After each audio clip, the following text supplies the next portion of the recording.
नमो अरिहन्ताणं नमो सिद्धाणं नमो आयर्याणं नमो छायाणं नमो लोहे सवसाहुणं मङ्गलं भगवान् वीरो मङ्गलं गौतमगणि मङ्गलं कुन्द कुन्दाद्यो जैन धर्मोऽस्तु मङ्गल सर्वमङ्गल माङ्गल्यं सर्वकल्याणकारकं प्रधानं सर्वधर्माणां जैनं जयतु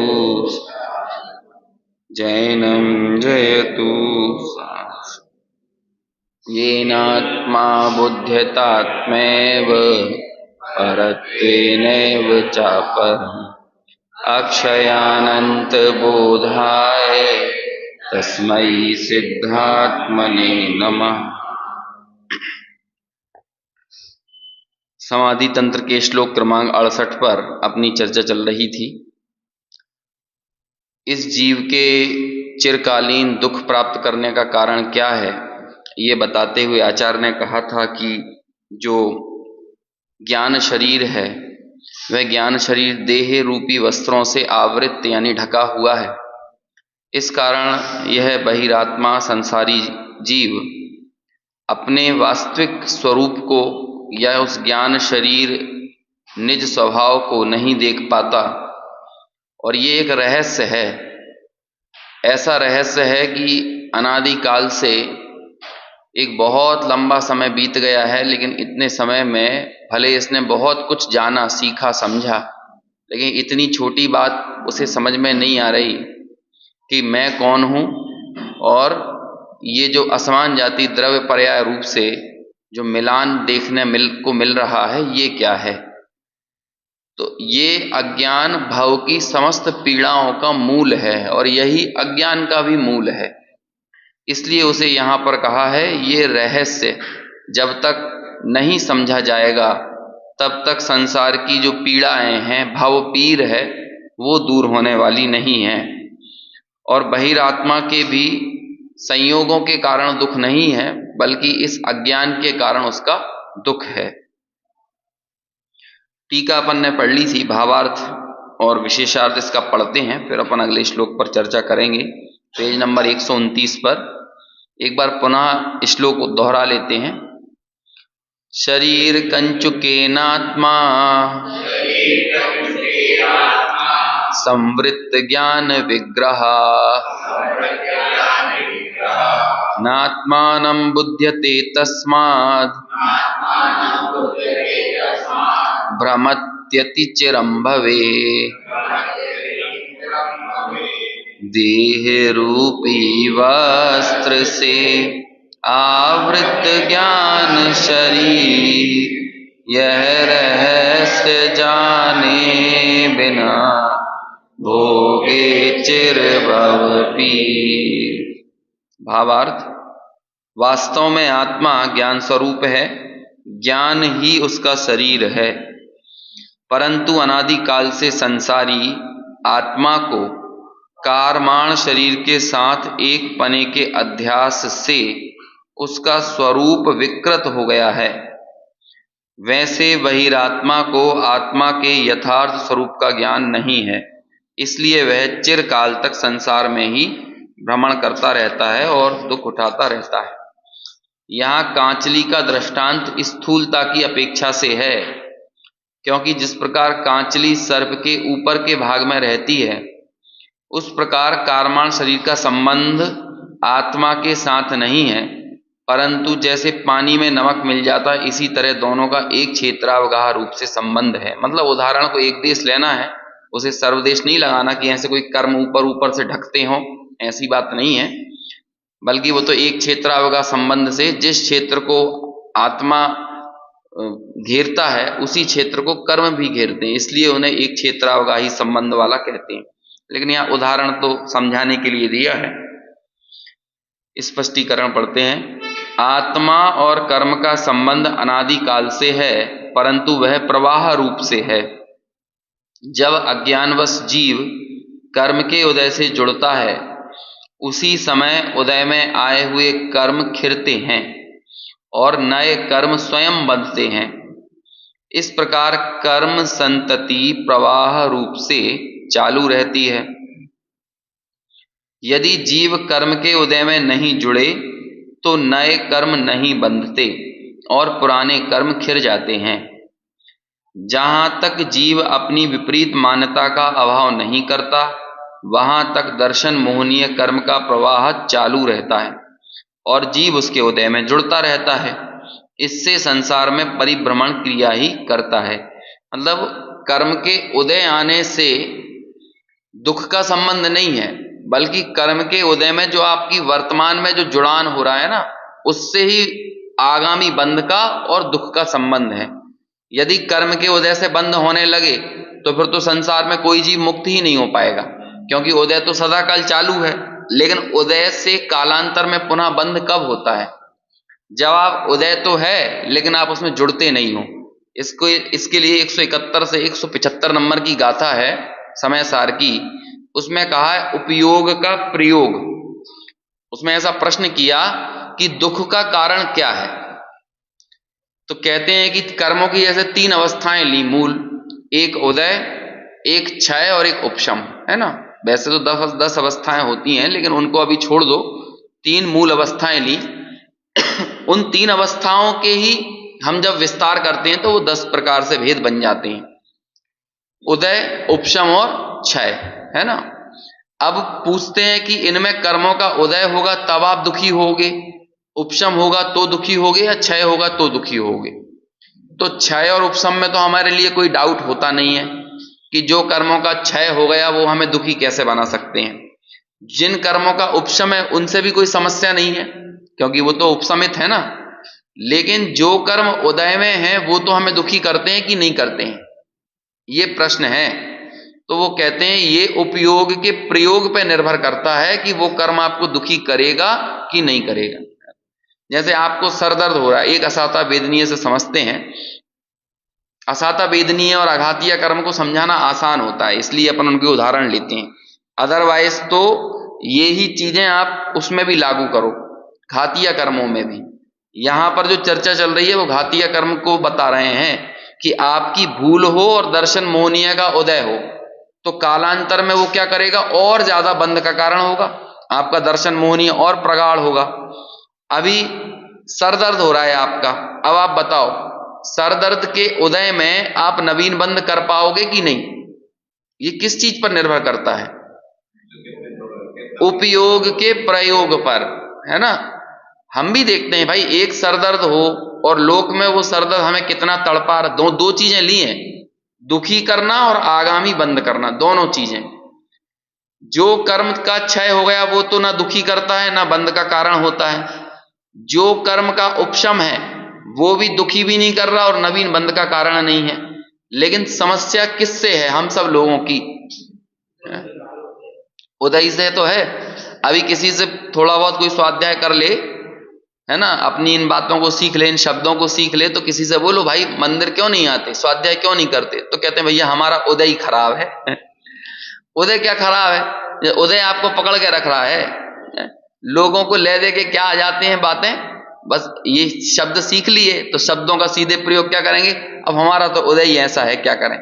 उदय को दोष देने लगते हैं, ये बात भी सही नहीं है। उदय कोई, अच्छा उदय क्या जबरदस्ती आया है क्या? कि कोई जबरदस्ती आपके ऊपर आक्रमण किया हुआ है उदय ने, कि पूर्व में खुद ने ही तो बांधे थे, वही तो अभी उदय में आ रहा है। अब इस वर्तमान के उदय से आगे का ना बंधे, इसके लिए क्या करो, क्या करो कि उदय पर जोर मत दो, स्वभाव पर जोर दो। यदि स्वभाव पर जोर दोगे तो उदय बड़ी समस्या नहीं लगेगा, और जब आपको स्वभाव देखना ही नहीं है तब आप उदय उदय की बात करोगे कि भैया हमारा उदय ही ऐसा है, परिवार की समस्याएं। अब देखो, अब एक शब्द में आदमी ने क्या किया, अपने सारे वाहनों को एक तराजू पर रख दिया। पहले तो बहुत कुछ बोलना पड़ता था, परिवार में ये दिक्कत है, घर में ये समस्या है, ये बीमारी है। अब लोगों ने क्या कर दिया, एक शब्द में हमारा उदय ही खराब है ना। तो आप इस एक उदय को लेकर आपने क्या किया कि सारे उपदेश के ऊपर पानी फेर दिया।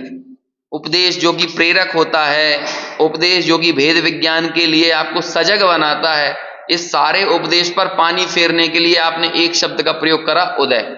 जबकि उदय समस्या है या नहीं है? आचार्य कहते हैं ये उपयोग के प्रयोग पर निर्भर करता है। क्या है? हमारे उपयोग का कहां प्रयोग है।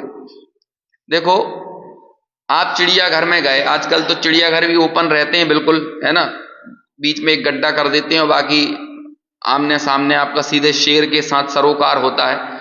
जो टाइगर रिजर्व वगैरह में जाते हैं तो आप गाड़ी पे बैठ गए और बिल्कुल अगल बगल से देखते हुए जाते हो, या फिर कांच वगैरह लगा दिए जाते हैं, है ना। वो वहां पे ऐसा चिड़ियाघर बना है केवड़िया में कि वहां पर कांच है, तो ऐसे ऐसे वो शेर भी हाथ मारता रहेगा और बच्चे भी हाथ से ऐसे खेल खिलाते रहेंगे। मान के चलो ऐसा ही कोई ओपन चिड़ियाघर है, तो अब आप ये बताओ, मरे हुए शेर से खतरा है, सोए हुए शेर से खतरा है, कि जागते हुए शेर से खतरा है? बोलो किससे खतरा है? कौन आपके लिए समस्या पैदा कर? देखो, जो शेर मर गया है वो तो कोई तकलीफ देगा नहीं, जो शेर सो रहा है वो भी तकलीफ नहीं देगा, और जागता हुआ शेर आपके लिए खतरा है या नहीं? कहते हैं भैया चाले नहीं करोगे तो कोई खतरा नहीं है ना। चाले समझते क्या है? उसको छेड़ोगे नहीं, उसे परेशान नहीं करोगे तो काहे का खतरा है?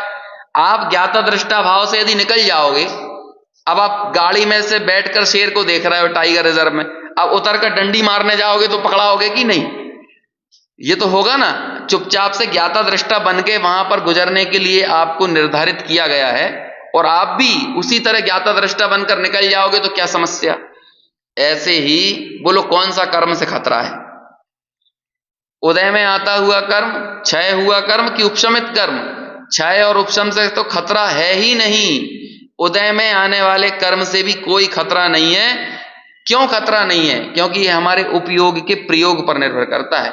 सर दर्द तो है, लेकिन सर दर्द में आपका जुड़ान कितना है और आकुलता व्याकुलता कितनी है?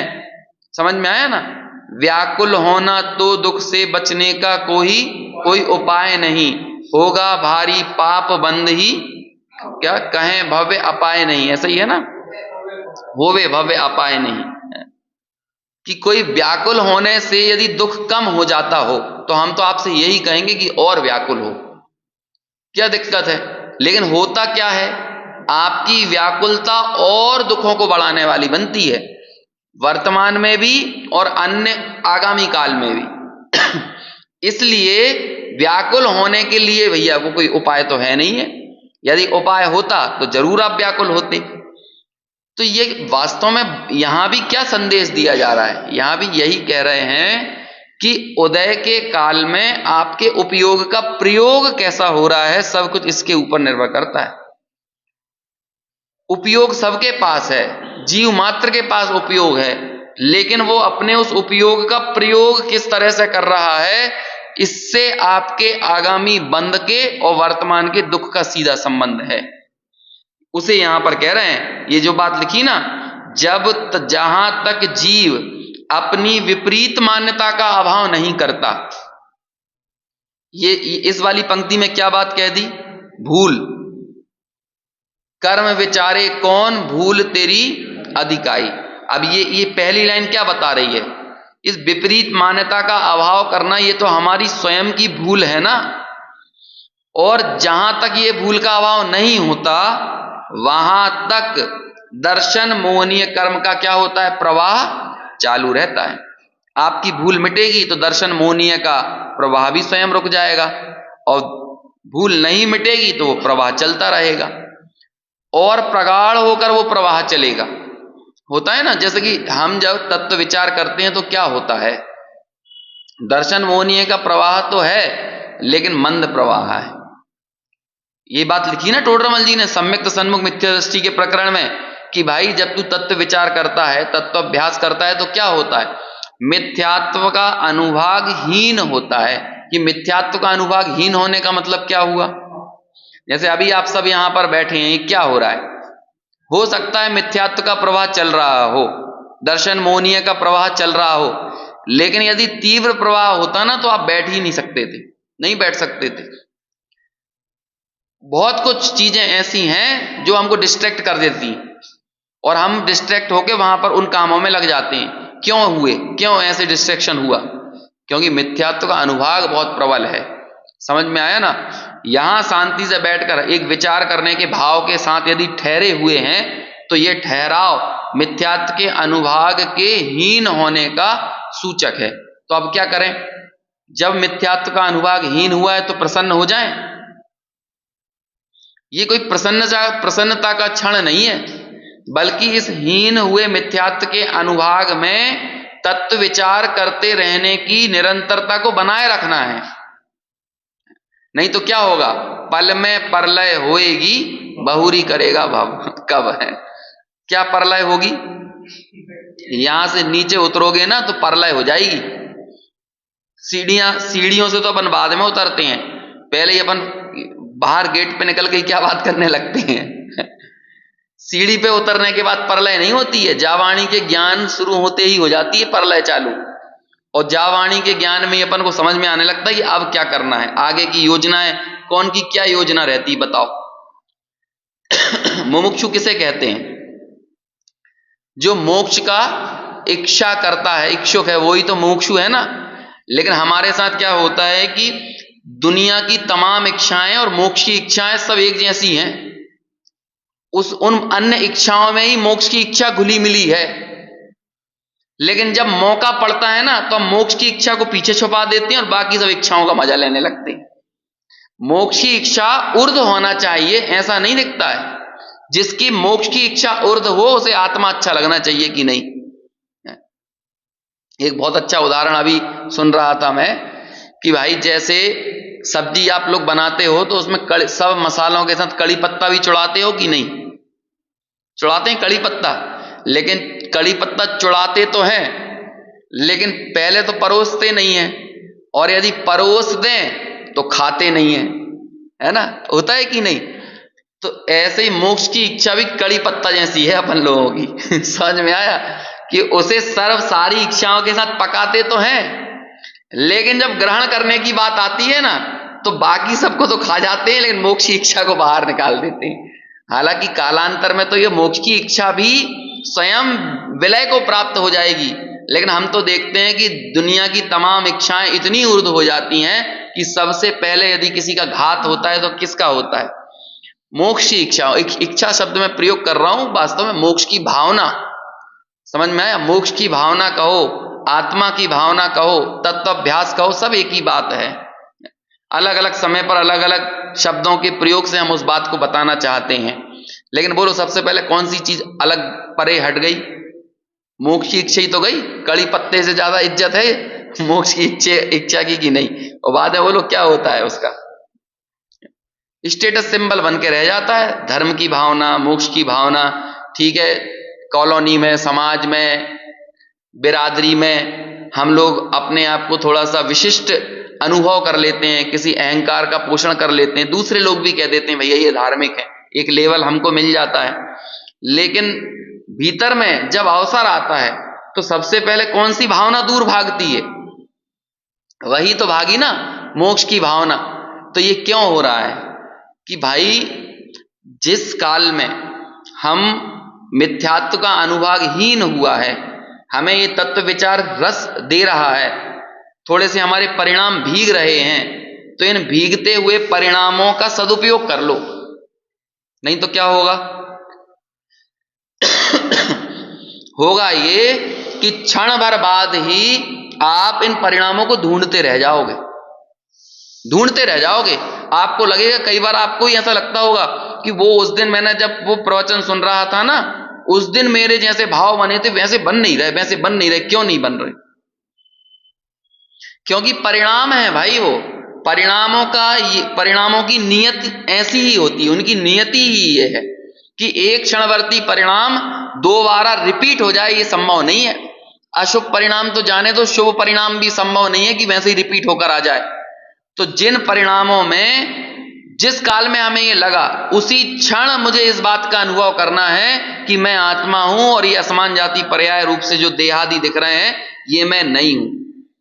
हमारी आंखें बाद में लगे रात को सोते समय, लेकिन पहले ये विचार चलना चाहिए कि मैं आत्मा हूं और ये देहादि रूप में नहीं हूं। विचार करो उस समय, जैसे कि रजाई ओढ़कर यदि सो रहे हो ना, तो ये सोचो कि मैं, देखो इसमें मुझे कितना आनंद आ रहा है, सर्दियों के बीच में रजाई ओढ़ने में कितना आनंद आ रहा है।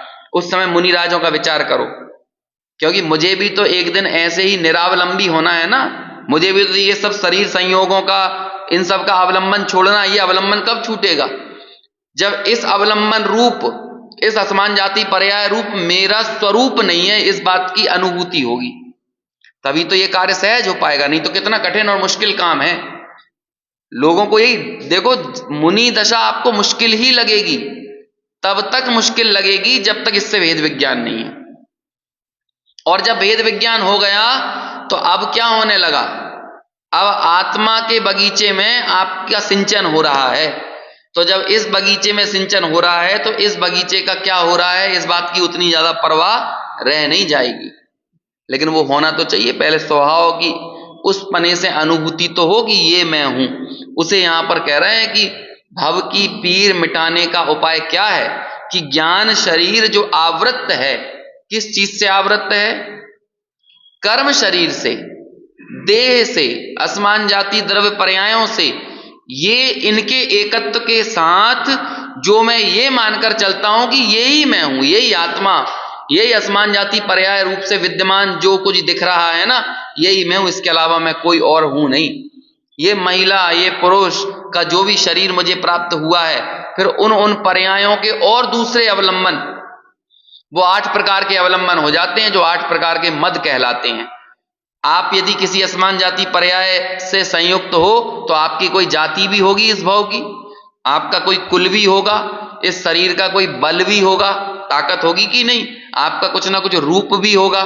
तो ये जितनी चीजें हैं, जाति, कुल, रूप, बल, इन सब के भी अहंकार में हम पड़ जाते हैं। लेकिन सबसे पहले किसका अहंकार हुआ? पहले में पहले अहंकार किसका हुआ? असमान जाति द्रव्य पर्याय का ही तो हुआ। तब उसके अहंकार के पश्चात बाकी चीजों का, जो कि उसके अन्य अवलंबन से हैं, उसके आधार से हैं, उनका अहंकार हो जाता है।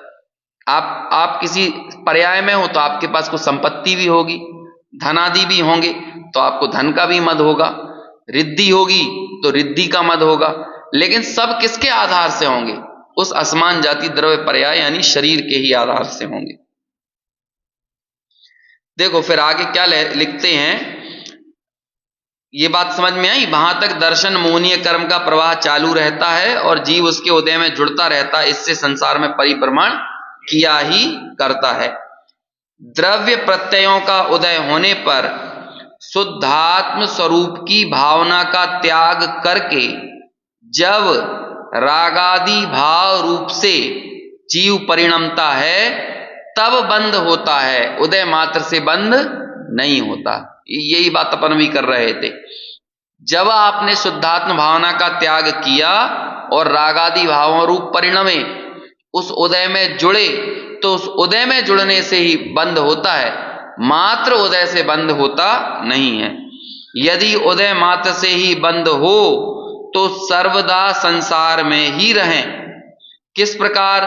क्योंकि संसारियों को सर्वदा ही कर्मोदय का विद्यमान पना होता है, इसलिए। तो क्या कर्मोदय बंध का कारण नहीं होता? कहते हैं निर्विकल्प समाधि से भ्रष्ट होने वालों को मोह सहित कर्मोदय व्यवहार से निमित्त होता है, मात्र निमित्त कहा जाता है, परंतु निश्चय से तो अपना रागादि अज्ञान भाव ही अशुद्ध उपादान कारण है। ये शुद्ध उपादान अशुद्ध उपादान की बात चलती है ना। शुद्ध उपादान तो ज्ञान भाव है और अशुद्ध उपादान क्या है? राग भाव है ना। तो वो अशुद्ध उपादान कौन है? जीव का अपना रागादि अज्ञान भाव ही मूल कारण है। कर्म का उदय तो परकृत है, पर द्रव्य जनित है, और जो पर द्रव्य का होता है उसे निमित्त कहते हैं। संयोगी है ना, वो जो संयोगी है वो निमित्त है। निमित्त को या संयोगों को किसी दूसरे द्रव्य में मिलाकर कथन करना, ये ही व्यवहार कहने में आता है। तो इसलिए वो व्यवहार नय से कर्मोदय को भी निमित्त कहा जाता है। अब अगली बात, अगली गाथा की अगले श्लोक की उत्थानी का। यदि बहिरात्मा आत्म स्वरूप को आत्मपने नहीं जानते हों तो वे किसे आत्मपने जानते हैं वह कहते हैं। देखो पहले क्या कह रहे थे, पहले इससे पहले की उत्थानी का क्या थी कि शरीर आदि से भिन्न आत्मा को क्यों नहीं मानता। अब कह रहे हैं कि आत्मा को नहीं जानता तो किसे जानता है, किसे मैं पने से जानता है। आप सबको पता है किसे मैं पने से जानता है, पता है कि नहीं? आगे क्या कहेंगे आचार्य, वही तो कहेंगे सबको पता है यहाँ पे बैठे, तो हमारे लिए रहस्य तो नहीं है। अब कौन सी 69 नंबर की गाथा आने वाली है और यहां तक की गाथाओं में एक ही धुन चल रही है, एक ही धुन। बोलो कितनी 30-32 गाथाओं बाद अपना समाधि तंत्र पूरा हो जाएगा, साध्य की सिद्धि हो गई। समाधि तंत्र के स्वाध्याय रूप साध्य जो हमने साधा था उस साध्य की सिद्धि हुई कि 102 गाथाओं से जो एक राग आचार्य आलाप रहे हैं, ये काहे के लिए पूरी बात कर रहे हैं, किस लिए कर रहे हैं? ये बताने के लिए कि शरीर आत्मा भिन्न है तो हमें भी ऐसा मात्र ज्ञान हो जाए, इस बात का हमें ज्ञान हो जाए कि इसका भाव भाषण भी हो कि ये भिन्न है, अनुभव भी हो, अनुभूति भी हो कि मात्र से जान लेना मात्र पर्याप्त है। बड़ी सुंदर बात कही जाती है कि भाई हमें गुणात्मक ज्ञान नहीं चाहिए, गुणकारी ज्ञान चाहिए। समझ में आया? गुणाकार ज्ञान नहीं चाहिए, गुणकारी ज्ञान चाहिए। क्या होता है गुणाकारी और गुणकार? कि आप ज्यादा जानते चले जाओ, आप 2 ग्रंथ 3 ग्रंथ 4 ग्रंथ 10 ग्रंथ आपने पढ़ लिए और आपने उन सबको सुना भी दिया, तो ये क्या हो गया? गुणाकार ज्ञान। लेकिन गुणकारी ज्ञान क्या है? क्या है गुणकारी ज्ञान? कि भाई जो हमने जाना, जितना जाना, और उस जानने का मूल क्या है? क्या है जानने का मूल? पवैया जी के एक विधान में ऐसी लाइन आती है, 2-2.5 अक्षर आत्मा 2 अक्षर का ज्ञान, है ना। और फिर अगली लाइन तो याद नहीं आ रही, ऐसे ही है कि बस इतने, जैसे उसने लिखा है ना, कौन ने, कबीरदास जी ने लिखा है ना, 2.5 आखर प्यार का पढ़े सो पंडित होए, है ना। पोथी पढ़ पढ़ जग मुआ पंडित भयाना कोई, 2.5 आखर प्रेम के पढ़े सो पंडित होए।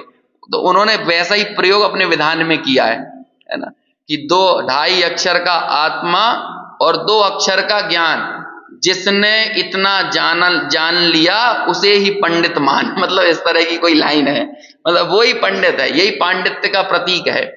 और यहां पर अपन देख रहे हैं यही तो चर्चा चल रही है। यहां पर इस मूल भूल को सुधारने के लिए आचार्य पूज्यपाद सारा जोर लगा रहे हैं। अब अपन इतनी मूल बात को ना जानकर और क्या करें, इसे और गुण क्या कहते हैं, गुणाकार भाग में बढ़ाने का प्रयास करें, लेकिन अपने ज्ञान को गुणकारी बनाने की कोशिश ना करें।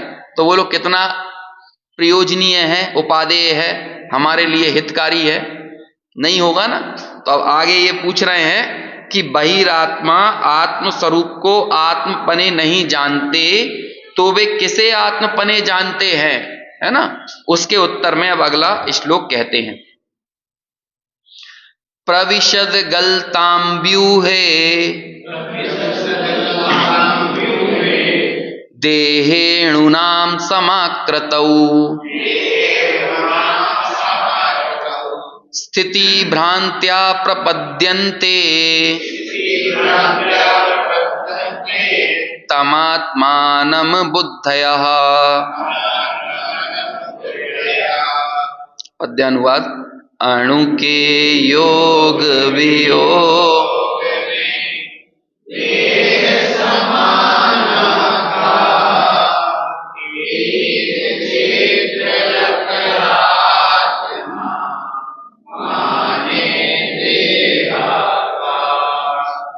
देखो क्या करता है यहां पर बताते हैं। अबुद्धया, अबुद्धया सबसे आखिरी शब्द है ना, तम आत्मानम अबुद्धया, कि जो अबुद्धया यानी अज्ञानी है, बहिरात्मा है, वो क्या करता है, प्रविशद गलताम व्यूहे, कि जो प्रवेश करते हैं और गलते हैं, मतलब बंधते हैं और छूटते हैं। और क्या बंधते और छूटते हैं कि व्यूहे देहे अणुनाम, कि देह में जो अणुओं का व्यूह यानी चक्र निरंतर चल रहा है। कैसा चल रहा है?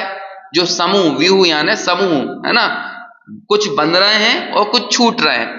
और इस बंधने छूटने के कारण जो रचना हो रही है, समाकृतौ, जो आकृति बन रही है, किसकी आकृति बन रही है? ये जो पूरी दिख रही है ना असमान जाति रूप से, समाकृतौ, जो शरीर की आकृति बन रही है, इस शरीर की आकृति को ही क्या करता है? ये ही मैं हूं। इसे लिखा ना कि स्थिति भ्रांत्याम, मतलब इसकी स्थिति में, इस देह की स्थिति में जो अणुओं के छूटने और बंधने के कारण, अणुओं मतलब कर्म परमाणुओं के बंधने और छूटने के कारण जो आकृति निर्मित हुई है, उस आकृति को, उस आकृति की स्थिति को ही ये क्या मानता है? ये ही मैं हूं, ये ही आत्मा है कहो, या फिर ये ही मैं हूं। आत्मा मतलब क्या होता है? अपनी एक दिन बात चली थी। आत्मा क्या? आत्मा कोई किसी वस्तु में आत्मा नहीं होती है, स्वरूप को ही आत्मा कहते हैं। स्वरूप आत्मा, आत्मा यानी मैं। अब मैं पने का निर्णय, हमें लगता है कि मैं तो कोई और हूं और आत्मा कोई और है, तो ऐसा नहीं है। आत्मा शब्द का प्रयोग ही किसके लिए किया जाता है? स्वयं के लिए, है ना, स्वरूप के लिए आत्मा का प्रयोग किया जाता है। और हर एक द्रव्य की अपनी अपनी आत्मा होती है, किसी की आत्मा किसी में नहीं होती। क्यों नहीं होगी? जैसे इस माइक की आत्मा क्या है? इसका स्पर्श रस गंध वर्ण, ये इस माइक की आत्मा है। ऐसे ही मेरी आत्मा क्या है? ज्ञान है ना, आत्मा ज्ञानम स्वयं ज्ञानम ज्ञानाद अन्यत करोति किम। देखो, ज्ञान को लक्षण बनाया है और ज्ञान के लक्षण से मैं साध्य हूं। आत्मा साध्य है मतलब मैं साध्य हूं, आत्मा लक्ष्य है मतलब मैं लक्ष्य हूं। तो इस पूरे असमान जाति द्रव्य के परिणमन में हमको लक्षण क्या दे दिया? ज्ञान लक्षण दे दिया। अब आप बैठे हो पूरे इस शरीर के साथ, आपको भेद विज्ञान में भी क्या करना है, सामायिक में भी क्या करना है? आपको आचार्यों ने एक लक्षण दे दिया है, ये लक्षण है आपके पास। अब आप अपने पूरे परिणमन में, शरीर वचन और मन के परिणमन में आपको क्या ढूंढना है? एकमात्र क्या ढूंढना है? ज्ञान ढूंढना है। अब आप देखोगे कि ज्ञान के साथ सब कुछ मिला हुआ आ रहा है वहां पे। क्या? कि ज्ञान का स्वभाव तो जाननपना है ना, लेकिन आप देखोगे कि आप अकेले जाननपने को महसूस नहीं कर रहे, आप दुख भी महसूस कर रहे हो, आप खेद खिन्नता भी महसूस कर रहे हो, आप प्रसन्नता भी महसूस कर रहे हो। तो ये प्रसन्नता, खेद खिन्नता, जो भी सुख दुख, अनुकूलता प्रतिकूलता, ये क्या है? ये ज्ञान नहीं है। यही तो भेद विज्ञान करना है। रागादि अरुवर्णादि तय निज भाव को न्यारा किया। दो जगह पे काम चलेगा, एक ज्ञान स्वभाव को निज मानकर, एक तो रागादि से भेद विज्ञान और एक वर्णादि से भेद विज्ञान। अब आप देखना अभी कैसे करोगे, ये सब प्रयोग करके देखिए आप आराम से। कभी खाली बैठे हो तो बस बैठ जाओ थोड़ी देर के लिए, एकांत पकड़ के बैठ जाओ, बस यही तो काम करना है अपन को। अभी मैं मान के चलो कि मुझे अच्छा लग रहा है, आप ये देखना कि वो अच्छा लगना असमान जाति द्रव्य पर्याय के अवलंबन से ही हो रहा है। क्यों लग रहा है? आप ध्यान में बैठे, ध्यान में बैठने से आपको आपका पुत्र याद आया, तो वो पुत्र की प्रीति किसके कारण है? इसकी प्रीति है, तभी इसके संयोग से उत्पन्न पुत्र की प्रीति है। तो अब उसकी प्रीति के कारण आपको थोड़ा सा अच्छा महसूस हुआ, लेकिन इस अच्छे महसूस होने की सूचना किसने दी? कौन सूचना दे रहा है?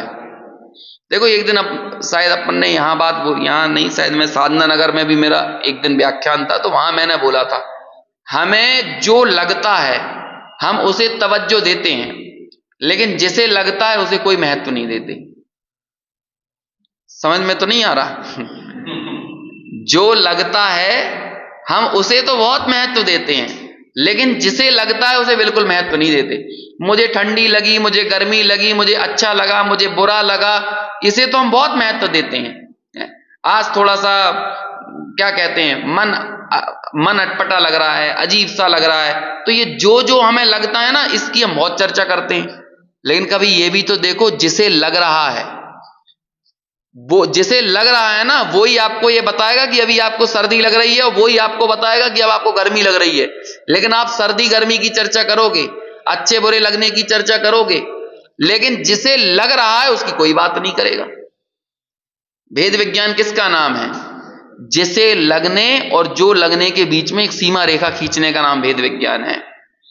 जिसे लग रहा है वो मैं हूं, और वो जिसे लग रहा है वो सूचना देने वाला तत्व कौन है? वो ज्ञान ही तो है। ज्ञान के अलावा इस बात की सूचना देगा कौन? इसलिए ज्ञान को बनाया लक्षण, और उस लक्षण से हमें किसे पाना है? लक्ष्य यानी आत्मा। कहां बैठा है आत्मा? यहां पे कहीं ढूंढना पड़ेगा शास्त्रों के अंदर? कहां है? सब अपनी आत्मा छोड़ के आए हैं कहीं कहीं, है ना? है ऐसा ही है ना क्या? भाई उससे लक्ष्य है मैं, वो लक्ष्य मैं, जहां जहां ज्ञान वो मैं, जितना जितना ज्ञान वो मैं, जब जब ज्ञान वो मैं, जहां जितना जब जो भी ज्ञान है, ये मेरा इन्वेस्टमेंट है, ये है। और इसके अलावा जितने में मैं मानना है वो क्या है? विपरीत अभिनिवेश, रॉन्ग इन्वेस्टमेंट। ऊपर लिखा है ना, विपरीत अभिनिवेश। सम्यक दर्शन मिथ्या दर्शन की परिभाषा में है? क्या लिखा है ऊपर? लिखा है कि नहीं? हाँ, श्रद्धा नाम विपरीताभिनिवेश। विपरीत अभिनिवेश, रॉन्ग इन्वेस्टमेंट को अपना बताना तस्करी कहलाती है।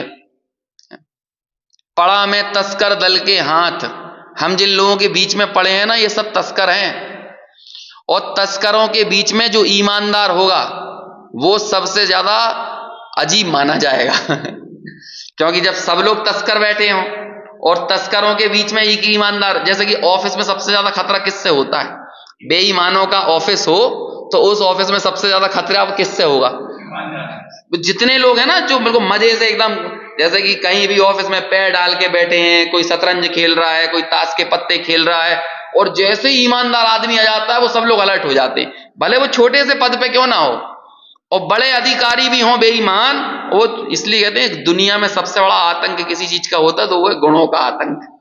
गुणों से ज्यादा आतंक और किसी चीज का नहीं होता है, तो ऑटोमेटिक। लेकिन उस आदमी को थोड़ा सा, अरे यार इससे दूर रहो, उसे बिरादरी से अलग किया जाएगा। ऐसे ही होता है अब हम सब लोगों के बीच में भी। हम तस्करों के हाथ में पड़े हुए हैं, और तस्करी क्या है? पर द्रव्य को अपना मानना, और अपना मानकर यहां का द्रव्य वहां चिपका देना, यही तो तस्कर है। और क्या तस्करी? ये मेरा मकान है, अब वो मकान तेरा है, ये कैसे बोला तूने? कैसे कहा? कि एक लिखा पड़ी है ना, एक आपके पास कुछ रजिस्ट्री पड़ी हुई, उस पर लिखा पड़ी है।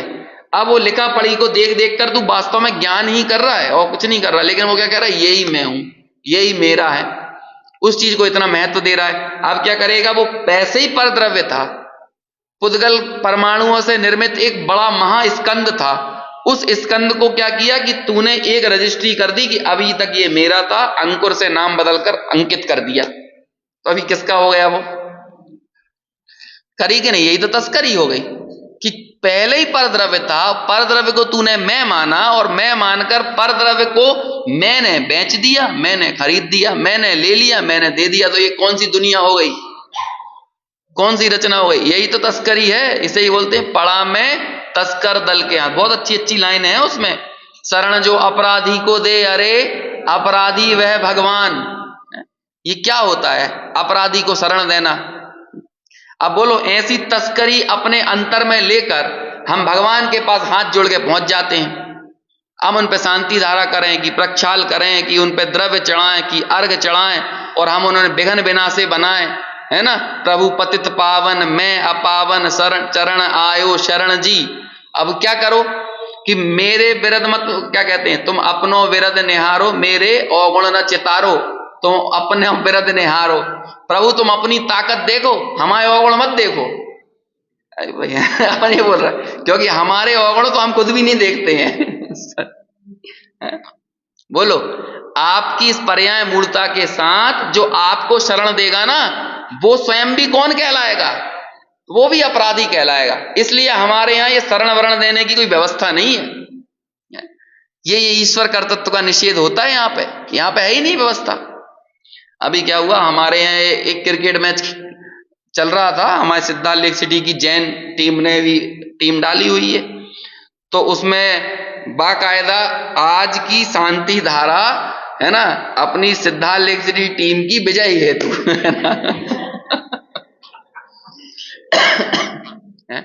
अब मैंने पूछा, मेरी दोस्ती है वो है ना, मैंने कहा भाई एक बार बताओ, यदि कहीं मैच हार गए तुम तो मुनि सुव्रतनाथ भगवान की ताकत पे तुम्हें शंका खड़ी हो जाएगी कि तुमने तो पूरे मन से शांति धारा की और हार जाओगे तो क्या होगा। तो मुनि सुव्रतनाथ भगवान पे डाउट हो जाएगा फिर तो कि बताओ इनमें इतनी भी ताकत नहीं है कि एक मैच जिता पाए इतनी भी सामर्थ्य नहीं है।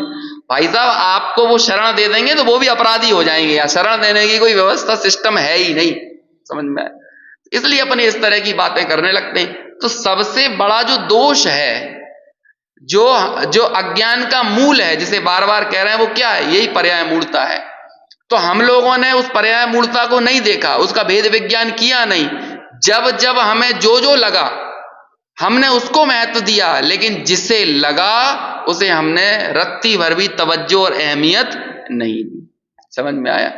भेद विज्ञान तो बस इतना ही है कि जिसे लगता है वो मैं हूं, वो ज्ञान मात्र मैं हूं। उस ज्ञान मात्र लक्षण से मैं रूपी लक्ष्य तक पहुंचने का नाम ही सम्यक दर्शन है। इसके अलावा और कोई सम्यक दर्शन नहीं है। इसका नाम स्वाभिमान है। बाकी हम पर द्रव्य का अभिमान करके ये बोलते रहते हैं कि हमारे स्वाभिमान पे आंच नहीं आना चाहिए, ये नहीं होना चाहिए। इसका नाम है स्वाभिमान, कि मैं हूं, मेरी सत्ता है, ज्ञान मात्र मेरी सत्ता है। ज्ञान शरीर के अलावा मेरा कोई शरीर नहीं है, ज्ञान ही मेरी दुनिया है। इस ज्ञान रूपी दुनिया के अलावा मेरी कोई दुनिया नहीं है। इस ज्ञान रूपी दुनिया में पूरी दुनिया झलक जाती है, लेकिन इसके बावजूद भी दुनिया का कतरा भर भी मेरा नहीं होता है। इसका नाम सम्यक दर्शन, इस प्रतीति का नाम।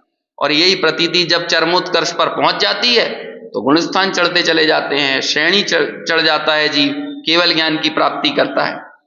लेकिन अभी तो बहिरात्मा की समस्या क्या है कि ये मिलने बिछुड़ने वाले जो अणु हैं, कर्म परमाणु हैं, और इन कर्म परमाणुओं के द्वारा रचित जो आकृति है, मतलब ये असमान जाति द्रव्य पर्याय रूप से जो मेरी दशा दिख रही है, यही दशा में क्या लगता है, इसे ही प्रपद्यन्ते तम आत्मानम, ये ही आत्मा है, ये ही आत्मा है, मतलब ये ही मैं हूं, ये ही मैं हूं, इसके अलावा मैं और कहीं कुछ भी नहीं हूं। ये ही अज्ञान उसका निरंतर पड़ा रहता है। आत्मा को आत्मा नहीं जानता और देह को ही आत्मा मानता है। अपने ज्ञान शरीर को नहीं जानता, इस कर्म परमाणुओं से निर्मित शरीर को ही अपना मानता है। अन्वयार्थ पढ़ते हैं। अज्ञानी बहिरात्मा जीव जो प्रवेश करते और बाहर निकलते हैं, ऐसे परमाणुओं के समूह रूप शरीर में आत्मा शरीर की आकृति के समान रूप में स्थित होने से, अर्थात शरीर और आत्मा एक क्षेत्र में स्थित होने से, दोनों को एक रूप समझने की भ्रांति से तम यानी उस शरीर को ही आत्मानम यानी आत्मा प्रपद्यते समझ लेते हैं। और यही अज्ञान उनका चिरकाल तक संसार परिभ्रमण का और दुखों का कारण होता है। टीका पढ़ लेते हैं, टीका में भी यही बात है। वे देह को आत्मा समझते हैं, वे यानी कौन, कि बुद्धि रहित बहिरात्मा। किससे, किस लिए ऐसा समझते हैं, स्थिति की भ्रांति से। किस में, तो देह में। कैसे देह में, कि व्यूह रूप अर्थात समूह रूप देह में। किसके समूह रूप देह में, अणुओं के और परमाणुओं के। कैसे अणु परमाणु के, मतलब किस प्रकार के अणु परमाणुओं के, कि प्रवेशते और गलते अर्थात प्रवेश करते और निकलते परमाणुओं के। फिर कैसे देह में, तो समाकृत यानी एक दूसरे के सदृश उत्पाद से समान आकार वाले देह में, अर्थात आत्मा के साथ समान अवगाह से एक क्षेत्र वाले देह में। ऐसे देह में जो स्थिति भ्रांति स्थिति से अर्थात कालांतर अवस्थाई पने के कारण, यह एक क्षेत्र में रहने के कारण से जो भ्रांति अर्थात देह और आत्मा के अभेद रूप अध्यवसाय, उसके कारण से यह बहिरात्मा देह को ही आत्मा मानने की भूल करते हैं। इस कारण से इनका ये अज्ञान चिरकाल तक ऐसे ही पल्लवित होता रहता है। और विशेष चर्चा आगे।